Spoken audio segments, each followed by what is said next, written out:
राहुल 21 मध्ये राहुल 21 चेंडू आणि 43 धावा. चांगली बॅटिंग. एक बॉल 6, एक बॉल 6 निर्णायक बॉल आणि इथे विजयी संपादित करेल या मॅच मध्ये team don killer Birwadi.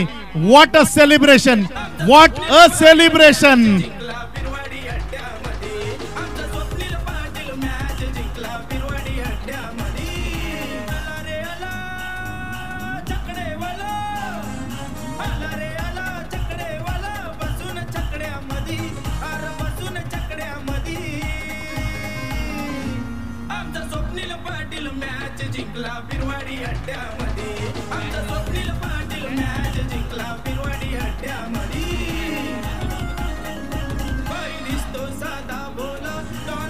Thank you DJ. हस्तांदोलन करणं